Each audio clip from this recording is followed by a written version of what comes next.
अजनाब के इस यात्रा प्रवाह में आप सभी धर्मात्माओं का स्वागत है। भारत धर्म यात्रा पर महाभारत को विस्तृत रूप से निरंतर प्रसारित किया जा रहा है। प्रस्तुत है महाभारत की 44वीं कड़ी। शुक्राचार्य द्वारा स्थापित होने के पश्चात जजाति शुक्राचार्य को समझाने का बहुत प्रयास किए, परंतु वो सफल नहीं हुए। शुक्राचार्य उनकी एक भी बात पर ध्यान नहीं दिए। शुक्राचार्य के अभिशाप के कारण जरा उनके शरीर में अकाल वार्धक्य ले आया। अब जजाति समझ गए शुक्राचार्य को समझाने का कोई लाभ नहीं होगा।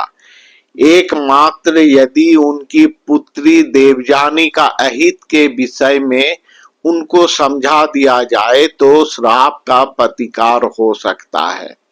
जजाति शुक्राचार्य से बोले, मुनिवर, आप श्राप तो मुझे दिए, परंतु इसका फल का भागी अपने ही पुत्री को क्यों बना दिए? शुक्राचार्य बोले, वो किस प्रकार? तो यजाति उनको समझाए। आपका पुत्री अभी पूर्ण यौवना है और आप उनके पति को वृद्ध में रूपांतरित कर दिए। अपने पुत्री के विषय में सोचकर मुझे जरा मुक्त कीजिए। शुक्राचार्य को अपने क्रोध से दिया हुआ श्राप का परिणाम समझ में आ गया।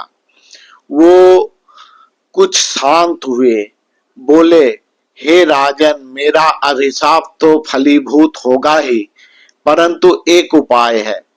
तुम अपने शरीर के जरा को जितना समय के लिए चाहो अन्य किसी के शरीर में संक्रमित कर सकते हो। शुक्राचार्य द्वारा दिया गया श्राप को अवसर में रूपांतरित करने के लिए अर्थात अपने मनोवांछित उत्तराधिकारी का चयन और उस पर शुक्राचार्य का सहमति प्राप्त करने का एक अवसर जजाति के सम्मुख दिखाई दिया। एक पिता अपने संतानों का स्वभाव, चरित्र, अच्छाई, बुराई सारी विषयों को भाली भांति जानते हैं। इसलिए ययाति अपने उत्तराधिकारी चयन का अधिकार अपने पास सुरक्षित करना चाहते थे और उस पर निर्णय पर शुक्राचार्य की सहमति प्राप्त करना चाह रहे थे, ताकि भविष्य में वो जब अपने उत्तराधिकारी का चयन करे तो ब्राह्मण जनों से, मंत्रिमंडल से, प्रजाओं से या सर्वोपरि अपने ही परिवार के भीतर से कहीं विरोध का स्वर प्रकट ना हो। अब तक जजाति पिता पुत्री दोनों से भयभीत होकर अपने अधीन उनके अनुरूप ही अपना जीवन निर्वाह कर रहे थे। उनके मस्तिष्क में शुक्राचार्य के श्राप का भय सर्वदा ही रहता था। अब जब वो श्राप फलीभूत हो ही गया तो वो अपना अंतिम जीत के लिए सज्जित हो गए। वह शुक्राचार्य से बोले, हे मुनिवर, जब अब इतना अधिकार मुझे दिए कि मैं जरा को संक्रमित कर सकता हूँ, तो और इतना अधिकार मुझे प्रदान करे कि मेरा जिस पुत्र मेरा जरा को ग्रहण करेगा, मैं उसे ही अपना पौत्रिक राज्य का उत्तराधिकारी नियुक्त कर सकूं। शुक्राचार्य इस बात पर अपना सहमति प्रदान किए। उस समय घटना का प्रवाह ऐसी स्थिति में लाकर शुक्राचार्य और देवयानी को खड़ा कर दिया कि उन्होंने ये सोच ही नहीं पाए कि ययाति का पुत्रों का अर्थ सिर्फ देवयानी का पुत्र ही नहीं, अपितु शर्मिष्ठा का भी 3 पुत्र सम्मिलित है। ययाति जरा लेकर वृद्ध होकर अपने राजधानी में आए। आने के पश्चात वो अपने ज्येष्ठ पुत्र यदु को बोले, पुत्र, शुक्राचार्य की अभिशाप के कारण मेरा ये अवस्था हो गया। पक्क के शिथिल शरीर, मेरा शरीर वृद्ध हो गया है। तुम इस वार्धक्य को ग्रहण करके तुम्हारा यौवन मुझे प्रदान करो। यदु जजाति का जरा ग्रहण करने के लिए असहमति प्रदान की तो यजाति यदु को श्राप दिए, मेरा हृदय से उत्पन्न होकर भी जब तुम मेरा जरा ग्रहण करने के लिए सम्मत नहीं हुआ तो मैं श्राप देता हूं, तुम्हारा वंश में कभी कोई राजा नहीं बन पाएगा। जजाति अपने और देवजानी के द्वितीय संतान तुर्वासु से भी जरा ग्रहण करने को कहे। उत्तर एक ही प्रकार का प्राप्त हुआ तो वह तुर्वासु को अभिशाप दिए, तुम्हारा वंशज अंतज व म्लेच्छों का राजा बनेगा।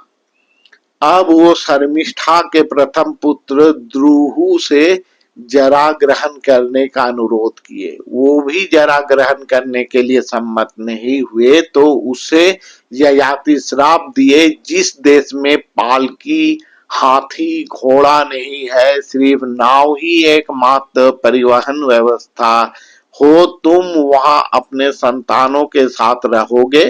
तुम्हारे वंशजों का उपाधि होगा भोज। जजाति अपने चतुर्थ और शर्मिष्ठा का द्वितीय पुत्र से भी जरा ग्रहण करने का अनुरोध किए, वो भी सम्मत नहीं हुआ और उसे भी शापित होना पड़ा। यजाति अब अपने अंतःमन का विश्वास से अपने कनिष्ठ पुत्र पुरु को जरा ग्रहण करने का अनुरोध किए। उन्हें पूर्ण विश्वास था पुरु उसे निराश नहीं करेगा। पुरु उनके विश्वास को सार्थक करते हुए उनका जरा ग्रहण करने के लिए सम्मत हो गए। बोले, हे पिता, आप अपना जरा मुझे प्रदान करें और मेरा यौवन को ग्रहण कर इसे उपभोग करें, जब तक आप तृप्त ना हो।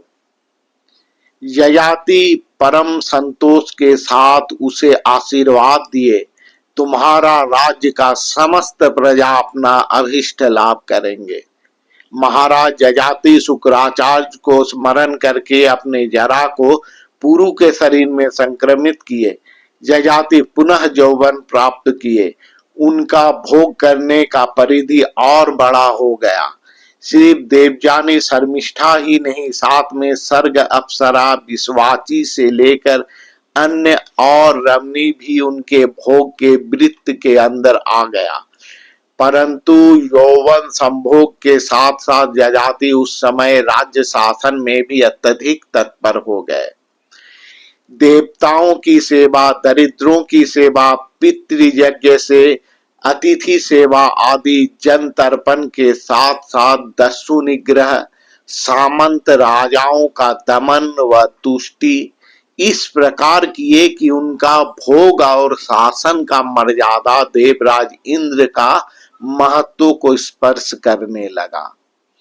एक समय के पश्चात यजाति को लगा कि भोग का कोई अंत नहीं है, भोग तृष्णा कभी समाप्त नहीं होता, वो बढ़ता ही जाता है। अतः उन्होंने निश्चय किए उन्हें पुरु को उनका यौवन प्रत्यर्पण करना चाहिए। उन्होंने पुरु को आह्वान करके बोले, पुत्र, भोग द्वारा भोग की इच्छा का दमन नहीं होता, अपितु बढ़ता है। अतः मैं निश्चय किया हूँ तुम्हें तुम्हारा यौवन देकर अपनी जरा को पुनः ग्रहण करूंगा। उन्होंने पुरु का यौवन उसे देकर जरा ग्रहण करने के साथ ही पुरु को अपने पैतृक राज्य प्रतिष्ठानपुर के महाराज के पद पर राज्याभिषेक किए। पुरु के राज्याभिषेक के उपरांत यजाति मुनि व्रत धारण कर वन की ओर प्रस्थान किए। पुरु का राज्याभिषेक और यजाति का वानप्रस्थ ग्रहण का प्रसंग समाप्त कर महाभारत का कथाकार वैशंपायन श्रोता के आसन पर बैठे महाराज जन्मेजय से बोले, महाराज, आपके पूर्वज महाराज पुरु से ही ये पौरव वंश का वर्तमान में सर्वनिम्न पुरुष आप है। आज यहीं तक, अगले अंक में जानेंगे महाराज यजाति के वंश की धारा किस प्रकार आगे बढ़ा। नमस्कार।